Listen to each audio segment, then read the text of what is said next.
Rocket guidance and flight trajectory control. আর এই প্রজেক্টটির কাজ হচ্ছে মহাকাশে থাকা রকেটটির গতিপথ এবং দূরত্ব সম্পর্কে তথ্য সংগ্রহ করা। আমাদের এই রকেটটি তৈরি করা হয়েছে এই রোভারটির কারণে। এই রোভারটিকে চাঁদে পাঠানোর জন্য আমরা এই রকেটটি তৈরি করেছি। আর এই রোভারটির নাম হচ্ছে কিউরিওসিটি রোভার 1।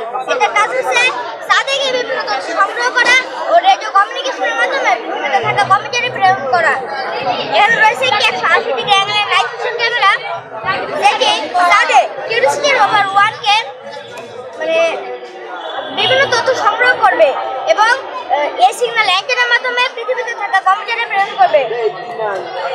চাঁদে যেহেতু আমরা কোনো রকম ফুয়েল কিংবা জ্বালানি পাবো না, সেজন্য আমরা এখানে ব্যবহার করেছি একটি সোলার প্যানেল, যেটি চাঁদে সূর্যের আলো পাওয়ার সঙ্গে সঙ্গে কিউরিওসিটি রোভার 1 চার্জ করবে।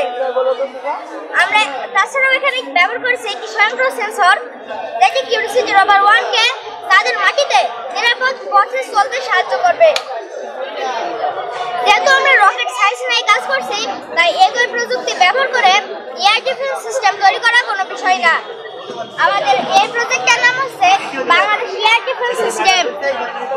এই প্রজেক্টটি যেহেতু বাংলাদেশ একটি স্বাধীন ও সার্বভৌম রাষ্ট্র, তাই বাংলাদেশের আকাশ সুরক্ষা প্রদান করা খুবই অপরিহার্য। তাই আমরা বাংলাদেশ এয়ার ডিফেন্স সিস্টেম নামক এই প্রজেক্টটি তৈরি করি। আমাদের এই প্রজেক্টটি একটি স্মার্ট রাডার এবং একটি উচ্চতা সম্পন্ন রকেটের মাধ্যমে তৈরি করা হয়েছে। আমাদের এখানে রয়েছে একটি রাডার, যে রাডারটি আমাদের পুরো বাংলাদেশের আকাশকে স্ক্যান করবে এবং শত্রুপক্ষের কোনো উড়ন্ত বস্তুকে তার উপস্থিতি শনাক্ত করবে এবং সেটি মাইক্রো কন্ট্রোলারে প্রেরণ করবে। মাইক্রো কন্ট্রোলার সেই সংকেতটিকে আবার বিশ্লেষণ করবে এবং রকেটটিকে সেই উড়ন্ত বস্তুটিকে ধাবিত হওয়ার নির্দেশ দেবে। এখানে আমরা অবজেক্ট ফলোইং কোডিংটি লিখে দিয়েছি। এই অবজেক্ট ফলোইং কোডিং ব্যবহার করে রকেটটি সেই উড়ন্ত বস্তুটিকে ধাবিত হবে এবং অবশেষে ধ্বংস করে ছাড়বে। বিশেষ করে বাংলাদেশে আরো উন্নত রাষ্ট্র হিসেবে গড়ে তুলতে আমাদের এই প্রজেক্টগুলো খুবই কার্যকর।